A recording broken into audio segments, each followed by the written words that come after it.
Tanueco.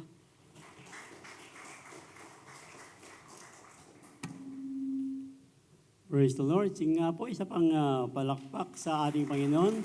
Dahil tayo po ay pumunta sa Kanya, yung talagang para sa Panginoon. Sabi nga natin, we came here to bless the Lord, oh my soul, and all that is within me. Is that our purpose today? Just to bring glory and honor to God, to bless the Lord, oh my soul, and all that is within me. For this is the day that the Lord has made, and we will always rejoice. Be glad in it. Come on!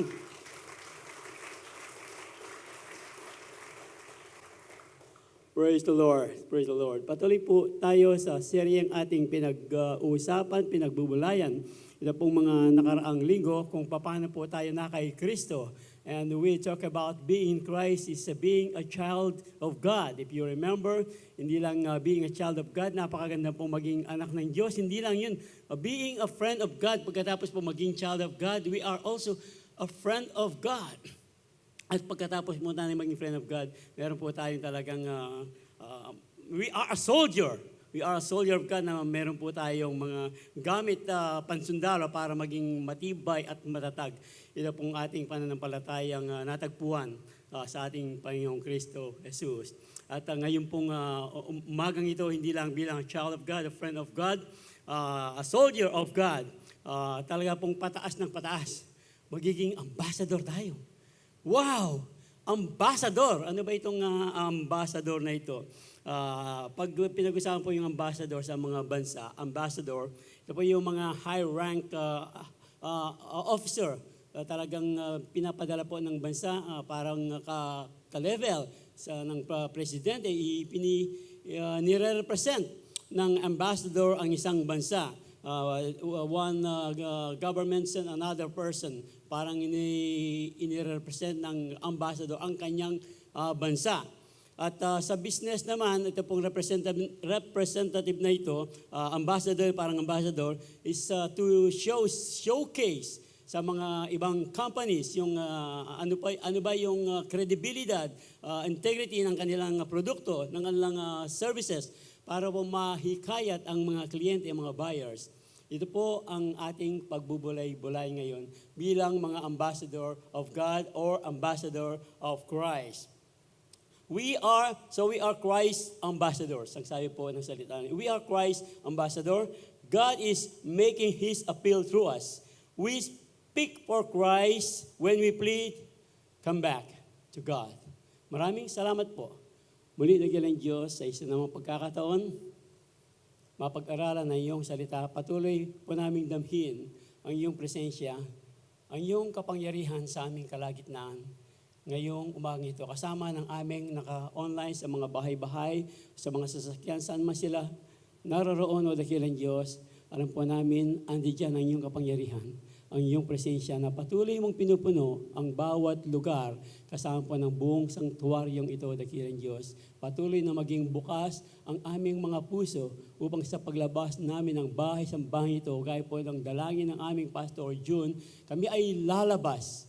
Merong bagong dalang kapangyarihan, kalakasan sa iyo, o dakilang Diyos. Alam po namin, magdadala ka ng kaligtasan, magdadala ka ng deliverance, magdadala ka ng bagong pag-asa at bagong katotohanan na hindi mo kami iiwanan, lagi kang nandyan para tagunin ang aming mga pangangailan. Dakilang Diyos, muli ito po ang aming sama dalangin sa iyong matamis at makapangyarihang pangalan, kasama po ng iyong lingkod na gagamitin. Let your anointing and your wisdom fill this whole sanctuary. In the mighty and powerful name of Christ Jesus, this is our heart's prayer. Amen. Amen. Praise the Lord. Sige po, isa pang palakpak sa ating Panginoon. So, we are ambassador of God or Christ ambassador. Yung pong sa Christ ambassador, ito po, it means putting off your own desire. Yung tinatanggihan po natin, yung pong desire ng ating katawan. Bilang Christ ambassador, sabi po ng salita ng Diyos, i-share po natin ang salita ng Diyos. Pero parang, wala makakatamad niya, hindi mumura na, wala makatamad. Malamang maranap ko, mamunta kaya ka rin. Meron kaya silang pagkain pagdating ko doon sa pupuntahan ko. It means putting off your own desires and working to share the message of Christ. Ito po yung ating pagiging Christ ambassadors. But we are citizens of heaven. Ito po yun. We are Christ ambassador. We are citizens of heaven. We are representing the kingdom of God, the heaven. Ito po yung ating nire-represent bilang ambassador ng ating Panginoong Kristo Jesus. Where the Lord Jesus Christ lives. Ito po, where the Lord Jesus Christ lives. Ito po yung ating child of God, a friend of God, a soldier of God, ambassador of God. Ito po yung ating pangitain na yung ating pong gagawin dito sa lupa ay hindi masasayang dahil makakasama natin ang ating dakilang mananabuos. Face to face. Kaya po nga, face to face. Pero doon talaga, face to face, nating makakasama, makikita ang ating dakilang mananabuos. Amen. Sige po. Kulang na rin palakpak. Malamali kayo excited. Nakit tayo po. Yung kaya tamong Savior Christ Jesus. Tapong palakpak na lang excited tamo. Amen. Hallelujah. And we are eagerly waiting for Him. Waiting for Him to return as our Savior. So bilang Christ ambassador po, ano po yung ating tungkulin bilang mga embahada? Embassy pala yun eh. Pastor Jude, embahada nga ako. Embassy pala yun. Anyway, bilang mga ambassador of Christ, we need to bring God's message to the world. We need to bring God's message to the world. It doesn't necessarily mean na I will bring the message. Pupunta ako ng Korea. Pupunta ako ng North Korea. Hindi na pong bisang munta North Korea. Banta, gusto pong sabihin North Korea, baka na mga takutan. Anyway, ano na lang, New York. Pupunta ako ng Saudi Arabia to bring the message of God to the world. That doesn't necessarily mean na doon po tayo pupunta. Dito lang po sa ating bansang Pilipinas, sa probinsya pa, dito na lang po sa ating siyudad o kaya sa mga barangay na lang. We can bring the message of God sa mga tao pong kasama natin sa bahay, kakapit bahay o mga kaibigan, saan man po tayo dalhin ng Diyos, pwede po nating dalhin. This is what Christ ambassador needs to be, to bring God's message to the world, to our friends, families, neighbors, sa lahat po ng taong ating makikita. Amen. And all of this is a gift from God.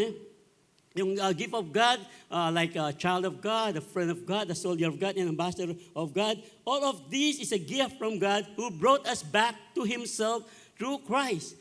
Who brought us back to Himself through Christ. Alam po natin, tayo rin naman noon nangangailangang marinig ang salita ng Diyos. Kailangan po, kung hindi po natin narinig ang salita ng Diyos, saan po kaya, nasaan kaya ako ngayon?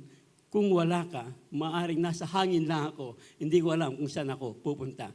Kanta yata ito niya. Anyway, praise the Lord.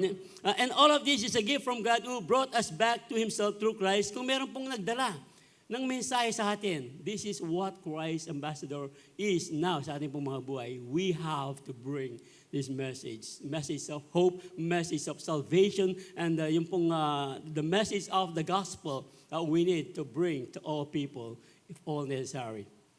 And God has given us this task of reconciling people to Him. Ito po yan. We were reconciled before, and we have this responsibility as an ambassador to also bring reconciliation to people to Him. For God was in Christ reconciling the world to Himself, no longer counting people's sin against them, and He gave us this wonderful message of reconciliation.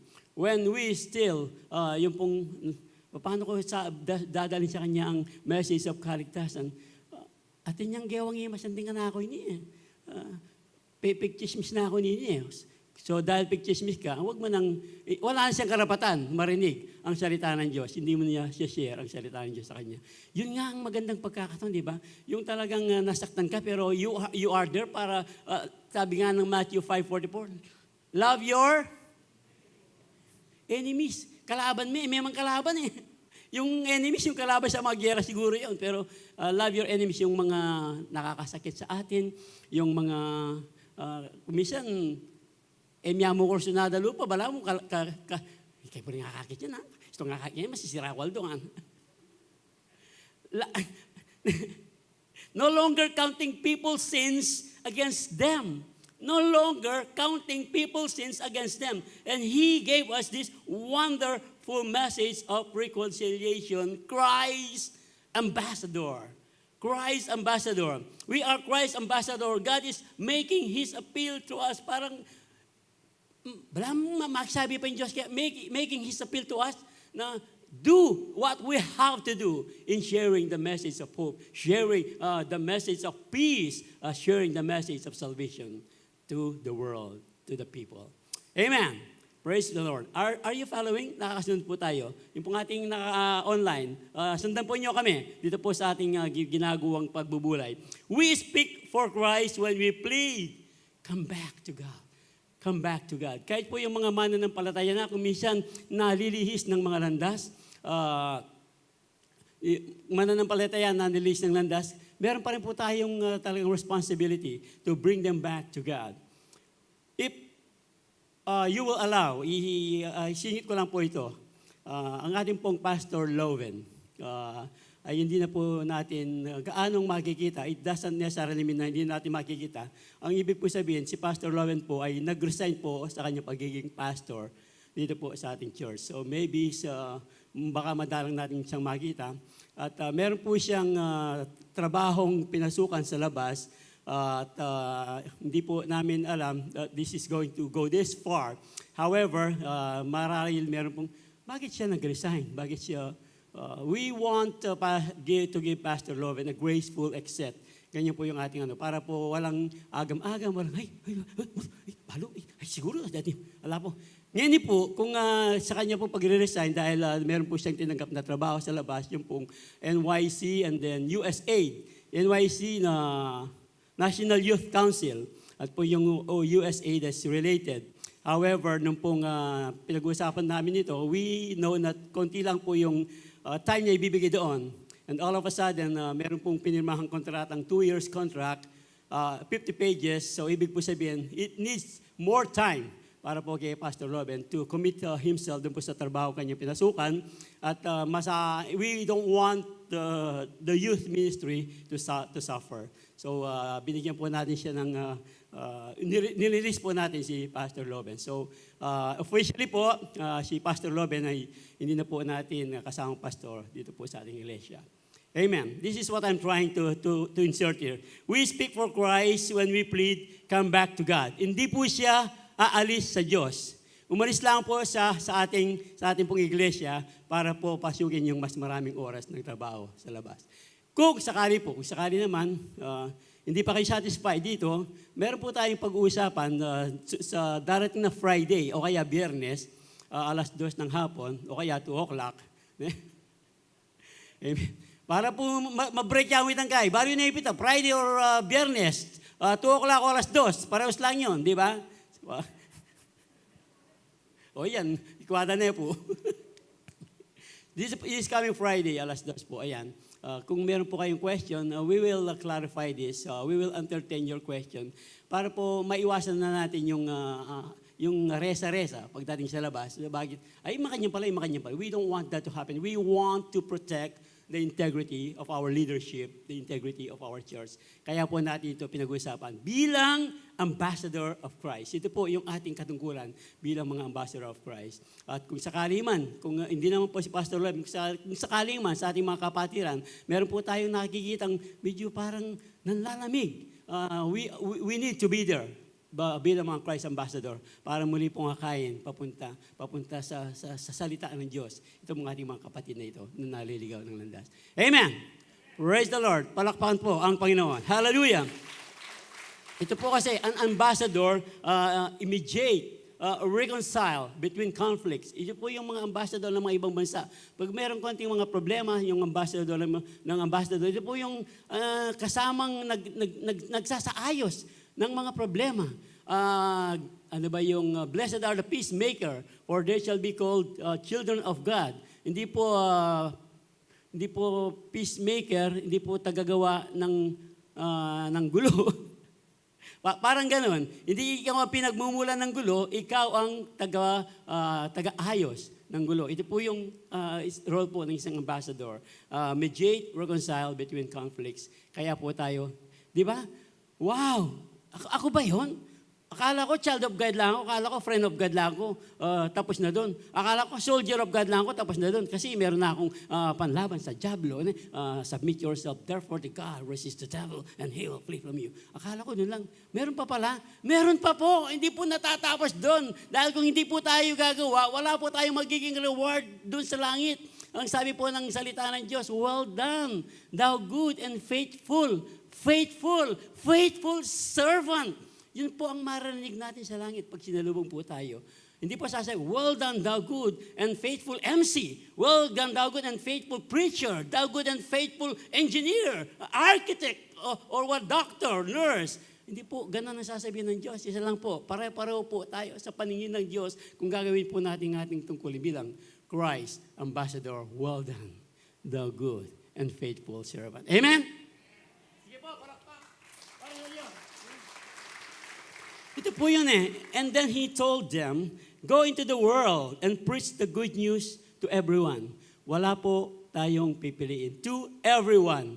Mayaman, mahirap, hindi maganda ang mukha, o malago, o gwapo. Wala po ganun eh.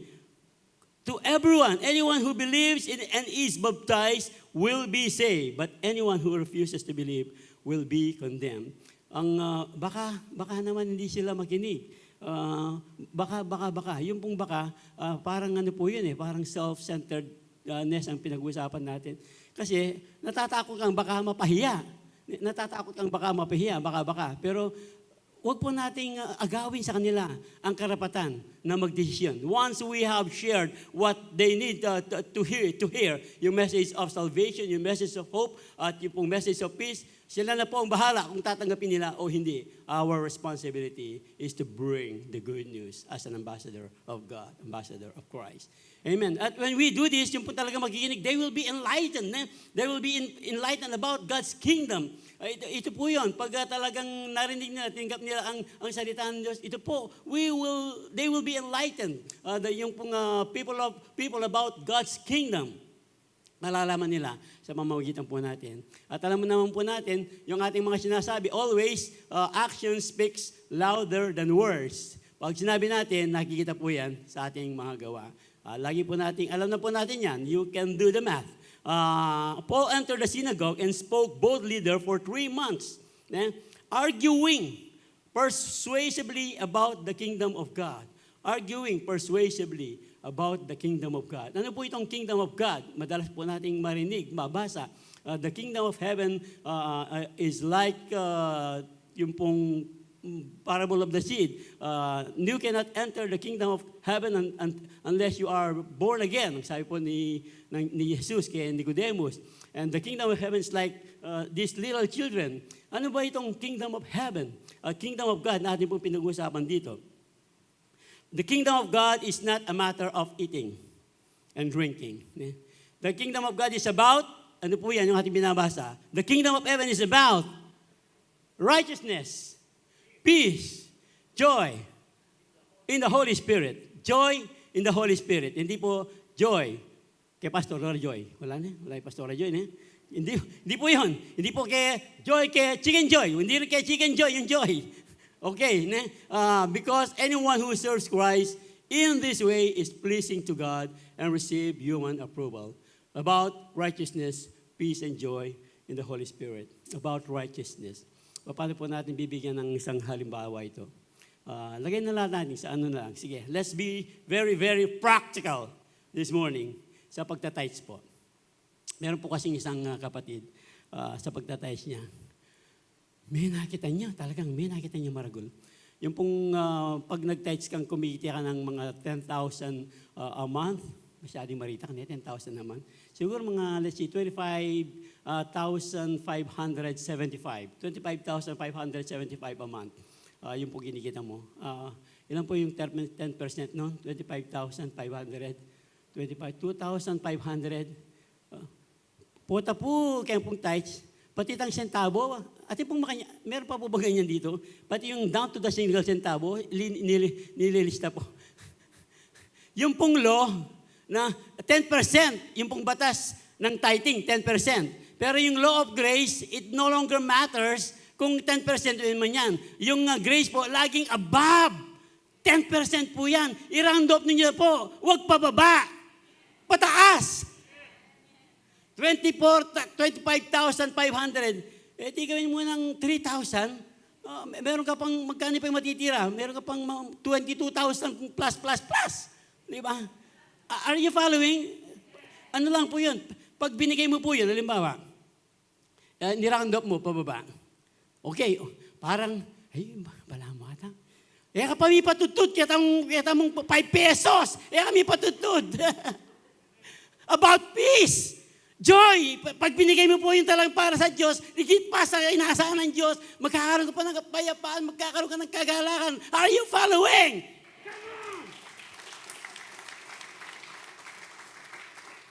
Yung po sinasabi kong kapatid, talagang kumita ng malaki. Talaga pong, may nyadya pong advice ng pastor, ano pong karagul din, magkasakit kung ibiya ko lang. You remember yung pisang nagpa-pray na magkatrabaho, na talagang nahirap. Mag-tithes din po, pero nung nagkatrabaho siya, lumaki na yung tithes. Tapos sabi niya sa pastor, magkasain na ako, kung nayabi, pag-pray mo ko, pastor, o sige, pag-pray na ka.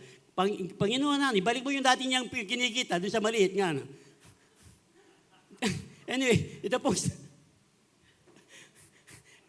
Di ba?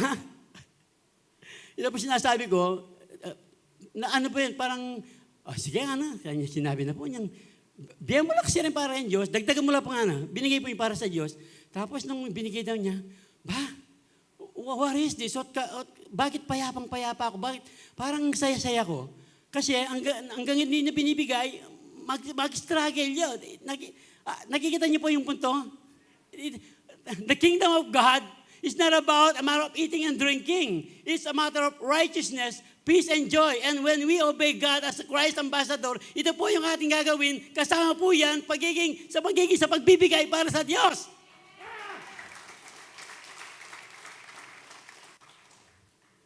Praise the Lord. Amen. Because anyone who serves Christ in this way is pleasing to God and receives human approval. Di ba? What is the root of all kinds of evil? Money. The root of all kinds of evil is money. Isa lang po yung nagtagumpay. Dito po sa money. Si Kay lang po, yung love niya kay Pastor Manny. Di ba? Anyway, puta biras tama kan. Pastor Manny. Matadaran naman ako. Praise the Lord. Hallelujah. No ka rin ako. The root of all kinds of evil is money. So, alam mo naman po natin, yun nga, kahit sa mga limawa, meron tayong nakita na yung mga parking boy na lang, parking boy, nandaratang ko, alayo. Wata niya lulol ka, bunyatyo. So, you can do the math. Kayo naman bahalang O kaya, meron kang nakitang naglalakad. Talagang nakita mo yung mga lakal. Tapos, parang sinasabi na, what mo dinan? Yapin mga lakal, balang managitan eh. I-bless mo lang. So, kayo po, do the math. Ito po, the love of money is the root of all kinds of evil. Amen. Seek the kingdom of God above all else. And live righteously, and He will give you everything you need. Ito po yun. When we seek God first, His kingdom first, yun pong lahat ng ating pangailangan. For tomorrow will bring its own worries. Today trouble is enough for the day. And sabi po, memorize po natin ang Matthew 6:33. But we have to apply this. Seek first the kingdom of God and His righteousness. Doon pa lang po, ibibigay ng Diyos yung lahat ng ating pangangailangan. Hindi lang basta pangangailangan, and all these things, yung pong basic needs ng tao, food, shelter, and clothing. Pwede na po tayong mabuhay doon. Pwede ba tayong mabuhay ng walang TV? Pwede ba tayong mabuhay ng walang cellphone? Pwede ba tayong mabuhay ng walang sakyan? Noon yung mga tao naglalakad lang, di ba? Yung isang anak ng pastor, Dad, pwede ko na bang i-drive yung car natin? Sabi ng pastor, okay. Pwede mong i-drive yung pastor. Sabi niya, pero meron akong gustong pagawa sa iyo. Maging masipag ka sa bahay, yung grades mo kailangan tumaas, tsaka yung puli, paggupit mo na yung buhok mo, makaba na yung buhok mo, nga ng tata. Tapos, true enough, after several months, binalikan niyo ulit. Pwede ko na drive yung sakyan. Masipag na ako sa bahay, mataas na yung grades ko. Meron pang isa, sabi ng tatay, hindi ka pa nagpapagupit. Dad nga na, noon yung mga tao, mahaba ang buhok. Oo, noon yung mga tao, hindi naman gumagamit ng sasakyan, sabi ng pastor.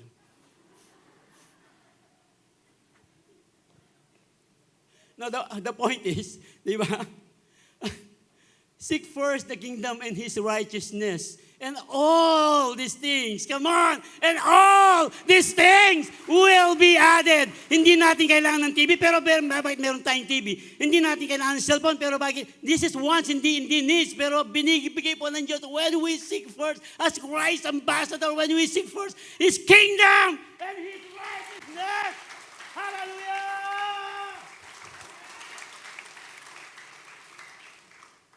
Praise the Lord. Hindi lang yung bilang Christ ambassador, di ba? Bring the message and they will be enlightened. Tapos, hindi lang basta, we will have to indoctrinate them, the believers, with the Word of God. Yung pong ginagawa natin, yung ating deaf education, yung pong ginagawa natin ngayon. This is indoctrinating, yung pong mga mananampalataya ng salita ng Diyos. Ano ba yung pinakamalapit na salita? Indoctrination. Brainwash.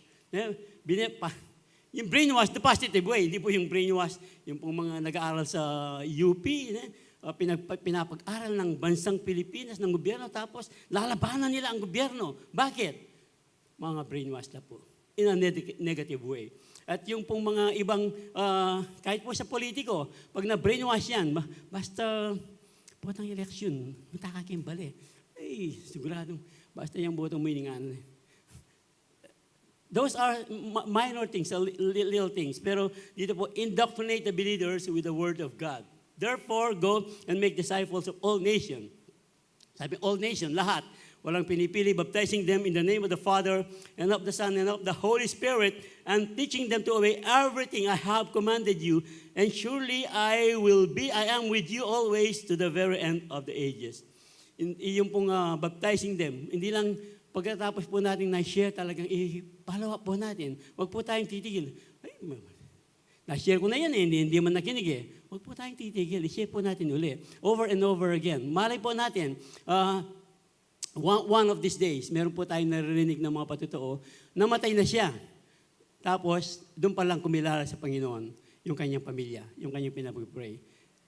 Huwag nating susukuan yung mga kamag-anak natin, yung mga kaibigan natin, huwag po tayong susukong i-share yung ibang ebanghelyo.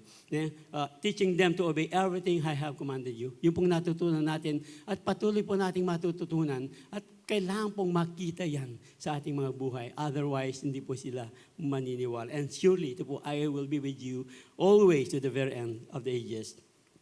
Kaya nga po ito po yung ating ginagawa natin. Ngayon po, hindi na araw-araw Sabado, Linggo, pero meron naman tayong Miyerkules. And they devoted themselves to the apostles' teachings and fellowship, to the breaking of bread and to prayer. Ito po yan, to the breaking of bread and prayer. Ito po yung ating ginagawa para lalo pong tumatag yung ating pananampalataya sa ating pong Panginoon. Para po yung ating pagiging Christ ambassador ay lalo pong ma-feed ng salita ng Diyos ang ating mga buhay, ma-feed ng kapangyarihan ng Diyos ang ating pananampalataya. Para meron po tayong, ano po ang ating share. Kaya nga, yung pong mga teacher daw, if you stop learning today, you will stop teaching tomorrow. Yung pong ating natututunan, huwag po nating sarilin, huwag nating itago. Mabanglas na po rin itong italagay namin. Bali pong mabanglas, mapapanis, may spoil. Mabanglas na Pastor John, pare. Masisira po yan kung hindi po natin ipaggagamit ang binigay po ng Diyos sa atin. Amen. Praise the Lord. Tuloy po natin. Yung pong bring the message, enlighten the people, indoctrinate the believers. Anala ko lang po, di ba si Abraham, kung babalikan, what kaya Abraham sunod na yung sunod sa ating Panginoon. may indoctrinate siya po, may brainwash siya. Na-brainwash po si Abraham sa salita ng Diyos dahil naniwala po siya sa salita ng Diyos. So po natin, yun nga sinasabi ko, huwag natin silang susukuin. Huwag po nating, baka tayo ang mahihila nila, hindi sila ang mahila natin papunta sa Panginoon. So, ganun po. Never run out of supply. Ito po yun, ang maganda. Yung pong pagiging ambassador, padadala sa ibang bansa. At yung pong, alam niyo ba, yung mga ambassador pagdating ng ibang bansa, they are fully supplied. Well supplied po sila. Merong libreng pabahay, merong libreng sasakyan, merong libreng talagang mga kasama sa bahay. Meron pong classmate, si Darling ko. Yung pong asawa niya, ambassador. One time, na-assign po siya sa Korea. And then pagdating sa bahay, andun na lahat. Yung titirhan nila, tapos yung kasama sa bahay, dahil Koreano. Ano po kasi, hindi po niya gusto yung Koreano. Kasi inuwang Indian. So may request siya pong kasama Kembale, dito pong Pilipinas. Kaya ba may request siya pa rin ang kamag-anak? Siyempre parang may... Pilamang Aldo at yun king Korea. Ito po yung they will never run out of supply. Yung pong pagiging ambassador natin, pag ginawa natin, kailangan muna nating bring the message to the world, enlighten the people about God's kingdom, and indoctrinate the believers with God's word. At yung pong reward, we will never run out of supply. Ito po yung pangako ng Diyos sa atin. And my God will supply all your needs, according to His riches in glory by Christ Jesus. Basta gawin mo muna po natin yung pinagagawa ng Diyos sa atin. And my God will supply all your needs. Kung kuripot ka, paano mangyayari yon? And my God will supply all your needs kung ayaw mong tulungan yung mga ibang tao. And my God will supply all your needs kung hindi mo ginagawa, pinapangaral ng kanyang salita, hindi ka paano po isusupply? Pero dito po, pag ginagawa daw po natin yon, and my God will supply all your needs according to His riches in glory. Sobrang yaman po ng ating dakilang Diyos. Diba? Yung pinakamahalaga sa Kanya. Bakit hindi niya pinadala yung mga angels? Bakit hindi siya nagpadala ng maraming diamonds? Bakit hindi siya nagpadala ng maraming mga magagandang bagay? Bakit pinadala niya ang kaisa-isang anak? Dahil yun ang pinaka-importante sa Kanya. Kung yung Kanyang pinaka-importante, kaya niyang ibigay sa atin, ano pa ang hindi niya kayang ibigay? And my God will supply all your needs according to His riches and glory in Christ Jesus. Ito po yung sinasabi ng mga ambassador sa ibang lugar. Yung pong US, alam po natin, mayroong US Embassy. Sabi ko kanina. At ang ating pong Pilipinas, meron din mga ambassador sa ibang lugar, sa Brazil. Basta, you can do the math. Alam niyo po yun. And they are well compensated. At ano man po yung kanilang pangailangan, hindi po sila nag-aalala. Elam may gaganaka nung nanong kananda bukas. Elam may gaganaka nung nanong sa kenda. So, pati po yung kanilang mga pamilya are well supplied. Pati po yung pamilya ng mga ambassador. Ito po, pati po yung ating family, pati po yung ating mga loved ones, hindi po pababayaan. I will never leave thee, nor forsake thee. Ang sabi po ng Hebrews 13:5. Amen, 13:5-6. Basta po, wag nating seek first His kingdom and His righteousness. And God will generously, hindi lang, and God will provide all you need. And God will generously provide all you need. Ano po yung, ano ba yung panlaban sa love of money? Yung pong love of money? Generosity. Para po talagang malabanan natin, talagang managumpay tayo sa love of money, yung pagiging generous. When you are generous, nawawala na po yung love of money mo kasi hindi mo na inisip kung ano kaya. Di ba? When we are generous, God will also generously provide all you need. Then you will always have everything you need. Ot kaya ini. Then you will always have everything need. And plenty left over. Lako tayo po ito. Istipuli ako tayo ito. Man, madagol po pisasabihan. Po malyari ito. Hindi po natin pwedeng bawasan ang salita ng Diyos dahil nakalagay po dyan. And God will generously provide all you need. All you need. All you need. Ano pa? Andun na nga eh. All you need na nga eh. Sige. Tapos, ito pa yon. Magtitira pa ang Diyos para ipamigay sa iba. Hindi po, kanyaman na pong kanyaman eh. Magtitira pa ang Diyos. Of course, pangako naman ng Diyos na we will, abundant life ang bibigay niya sa atin, di ba? God will give us abundant life. Yung Diablo, alam na, John 10:10, alam na natin yon. We can do the math. And then, yung sinasabi ng Diyos, abundantly, siyempre, kailangan naman natin, we have to enjoy. Yung pong kinikita natin, yung pinag-iipon natin, we need to enjoy. Kaya lang, hindi natatapos dun eh. Bibigyan ka ng Diyos to enjoy. To enjoy yung pong buhay. Pero bibigyan ka rin ng Diyos, plenty left over to share with others. Yung pong sinasabi natin kanina. Nandaanan mo yung isang nangangalakal. Tapos, kayo na po, ang gumawa ng mathematics. Naalala ko lang kasi, bigla ko naalala yung isang, matagal na ito eh, nagpag-birthday siya, tapos meron siyang pabaon. Tapos yung pabaon niyang dala-dala. Sinasabi ng Diyos sa kanya, doon sa bago siya sumayin ng jeep, ibigay mo. Hindi, pabaon ito, papasalubong sa anak ko ito, ibigay mo. Hindi niya binigay.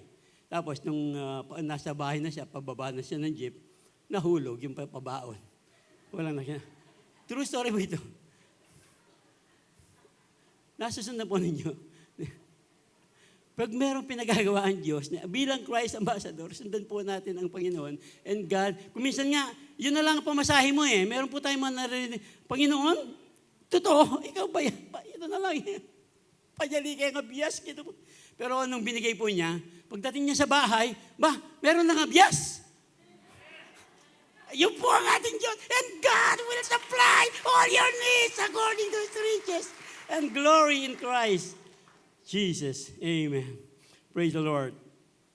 Ito po yung sinasabi natin, love of money. And we love of money. Hindi, mahirapan po tayong gagawa. Pero ang Diyos po ang mag-provide lahat po ng ating pangailangan. Pati na po yung ating ipamimigay. Amen. At when we do that, gaya po natin sinabi kanina, di ba? Tayo ang mesaya tamo, payapa tamo. Yun po ang yung reward ng ating, yun po isang another supply ng Panginoon.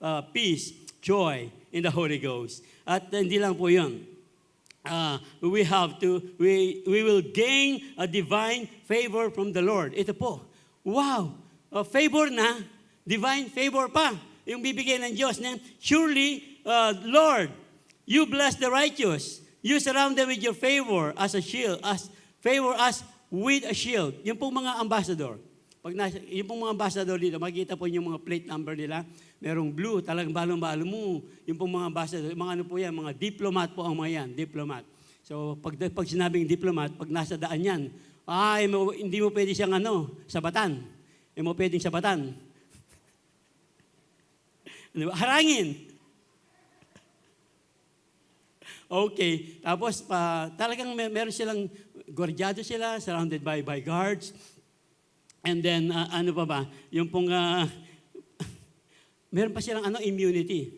Hindi mo sila basta, kung nakagawa sila ng hindi tama, hindi sila basta i-trial doon sa bansang kanilang pinupuntahan. Merong mga ganon, pero hindi dapat umabot doon eh. Kasi yung mga ambassador, they are representing their country. Kung masama sila, magiging masama ang imahe ng bansa. Ganito po tayo bilang Christ Ambassador. Kung hindi po maganda ang imahe ng ating pagiging Christ Ambassador, sino po ang ating, parang, po maniwaray? Makanyan ba yung born again? Makanyan ba yung Kristiyano? Nakuha tayo bisa. Pero pag nanong ating ken, pwede bang mag-born again? Pwedeng mag-born again. Yung born again na religion, sabi niyo po karela. Ang born again, relasyon. doon po yung magandang ipasok, yung pong salitaan ng Diyos. Hindi ba? Nakikita niyo po? At doon po nila mararamdaman na ang born again pala ay hindi religion, kundi relasyon. That's a great opportunity to share the Word of God to them, to bring the message of God, to enlighten them and to indoctrinate them about, and then you will never run out of supply and we will gain divine favor from the Lord. Yung pong Christ ambassador, yung pong mga ambassador, they are surrounded with mga gwardya, talagang gwardyado sila, yung mga bahay nila talagang protektado. Pero tayo pong mga Christ ambassador, talaga pong we are surrounded by God's angels. Wow, angels po yung nagpo-protesta. Remember yung pong kwento ni Elisha nung makita nung sundalo na yung kasama niya, yung servant niya, napapalibutan sila ng maraming mga kalaban, may katakot. Gagawin natin. Tapos sabi ng Elisha sa kanya, Panginoon, buksan, nasa ano po yun, nasa 2 Kings 6:17. Buksan, tignan niyo lang. 2 Kings 6:17. Ang sabi ni Elisha sa kanya, Panginoon, buksan mo ang kanyang mga mata. And then, pagbukas po ng mata ng servant, nakita po niya, ayan. And Elisha, open his eyes, Lord, so that he may see. Then the Lord opened the servant's eyes, and he looked and saw the hills full of horses, chariots of fire all around Elisha. Ito po yung ating divine protection, divine favor galing sa Diyos. Saan man po tayo pumunta? Kaya nga po tayo nagpe-pray pag umaga, Lord, protection sa trabaho, protection sa aming pamilya, protection sa daan, sa mga aksidente. Yan po. Surely, Lord, you bless the righteous. You surround them with your favor, as with a shield. Never let loyalty and kindness leave you. Tie them around your neck. Ito po yun. Never let loyalty and kindness ride you. Para po yung favor ng Diyos sa atin ay hindi po mawawala. Tie them around your neck as a reminder. Write them deep within your heart. Write them deep within your heart. Then you will find favor with God, with both God and people. And you will earn good reputation. Wow! Pag talaga pong, ito po yung sinasabi natin kanina, pag nakikita po yan sa ating mga buhay, we will earn a good reputation. Makikita po ng mga tao, totoo nga ang ating pagiging Christ ambassador. Is that true? Pumalakpak kung talagang totoo nga yun. Hallelujah. Praise the Lord. Praise the Lord. Amen. Amen. So, ito pong nakakatawa, si Moses po, ang sabi po natin, siya ang meekest person on earth, di ba? Doon po sa Numbers 12:3. Tapos, sino po ang nagsulat ng aklat ng Numbers? Si Moses, ne? Si Moses ang nagsulat ng aklat ng Numbers. Naalala ko lang, yung pong mga dalaga, mga binata, ne? Kunyari, meron kayong pinupusuhan. Ay, alam mo, kagabi, binabasa ko yung book of Moses, nasa Numbers na ako. Hindi naalala ko pala, wala pa yung Numbers mo sa akin.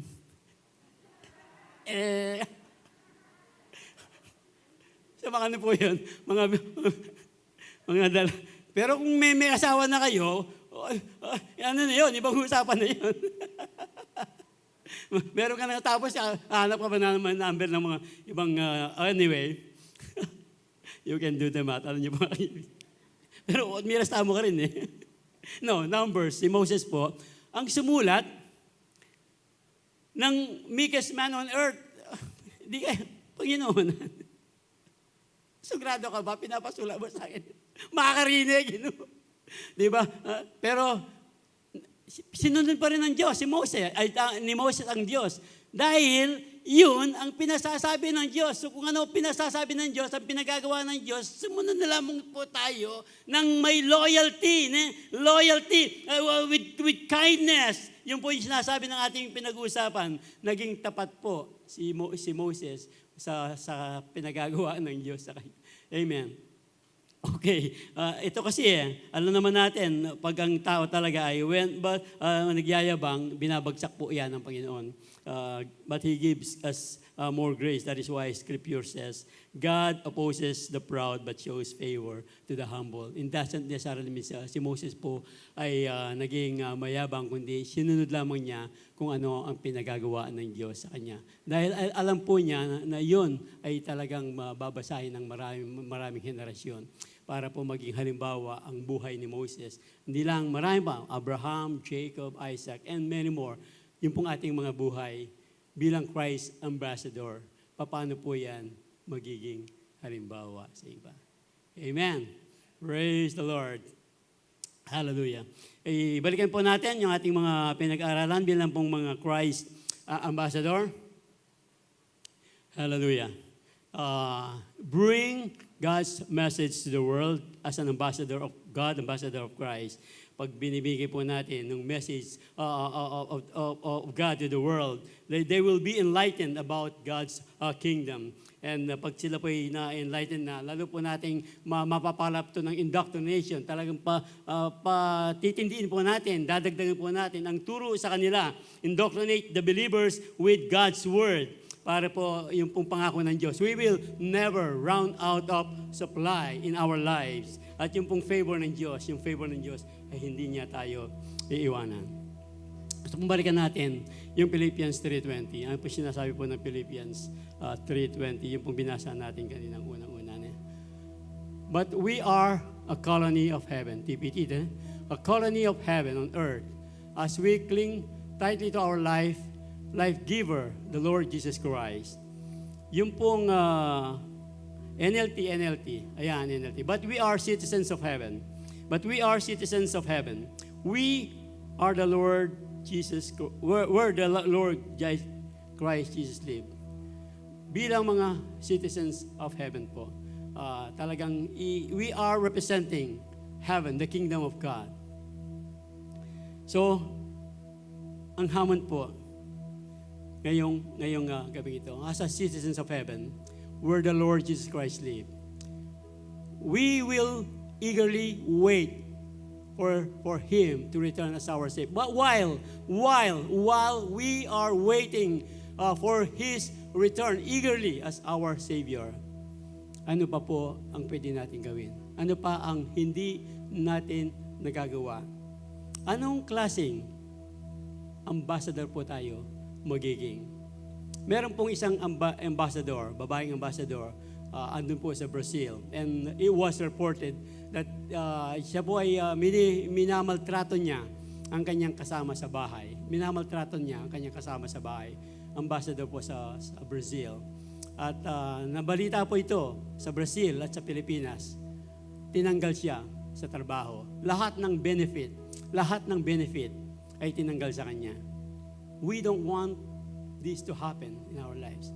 Pag tinalikuran po natin ang pagiging Christ ambassador, gusto ba nating mawala ang pangakong reward ng Diyos sa atin? Tayo pong lahat, if you really want to surrender fully, talagang sasabihin mo sa Diyos ngayong umaga, Lord, gusto ko talagang maging iyong ambassador. Puro tunay. Why don't you stand up on your feet right now?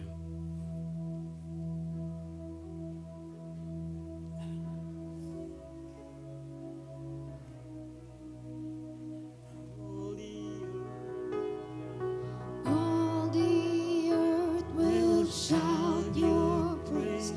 Our hearts will cry. These bones will sing. Great are you, Lord. And all the earth will shout your praise. Our hearts will cry.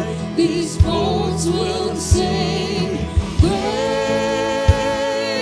are you, Lord, the earth will shout your praise. will Shout your praise. Our hearts will cry. These bones will sing. Great are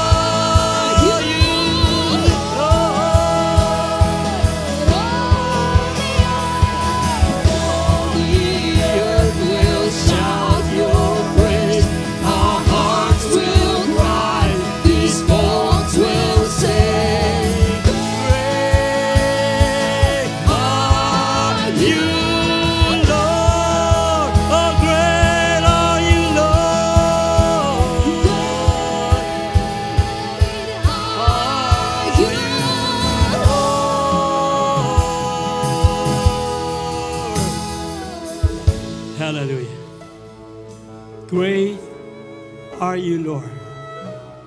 Once again, nakita mo po ang puso ng bawat isa sa amin na kami ay iyong tinawag. Hindi lamang maging anak, maging kaibigan, maging sundalo, kundi maging iyong ambassador sa mundong ito para mas marami pa magamit mo kami, marami pang taong makakilala sa iyo. Gamitin mo po, dakilang Diyos, ang bawat isa sa iyong mga anak dito sa iglesia ito, kasama ng iyong mga lingkod na ginagamit.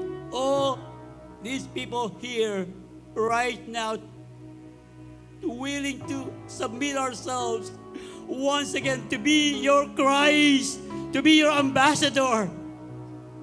And when we do what you want us to do, when we commit ourselves to you in obedience, to what you want us to bring them your message, for people to be enlightened with your words and to indoctrinate them, even the believers of God, we will always claim your promise na hindi mo pagkukulangin ang bawat isa sa iyong mga anak. Your favor, your protection will always cover your people, will always be supplied bountifully as you have promised. Oh, thank you, dear Jesus. Thank you, dear Lord. Thank you, dear Lord. This is a heart's prayer with thanksgiving. Hallelujah, hallelujah. Praise the Lord.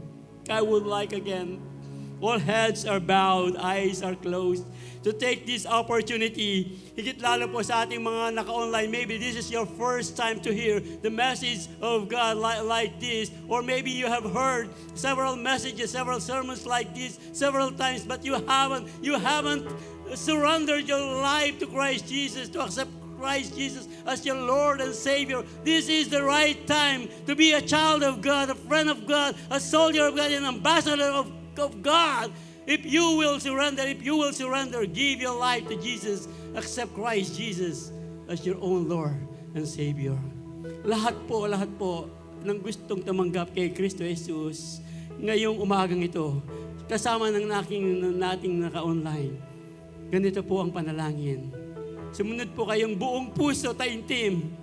Panginoong Diyos, salamat po sa iyong dakilang pag-ibig, sa pagsusugo mo ng iyong kaisa-isang anak na si Kristo Jesus upang mamatay doon sa krus ng Kalbaryo para tubusin ang aking mga kasalanan. Ngayong umagang ito, O Panginoong Kristo Jesus, tinatanggap kita sa aking puso bilang Panginoon, bilang tagapagligtas. Patawarin mo ako sa lahat ng aking kakulangan, mga pagkakasala. Linisin mo ang aking puso, ang aking buhay. Salamat sa iyong pagpapatawad. Salamat sa iyong pagpapatawad. Ngayong umagang ito, ito ang aking panalangin sa pangalan ni Jesus. Amen. Amen. And amen. Hallelujah. Hallelujah.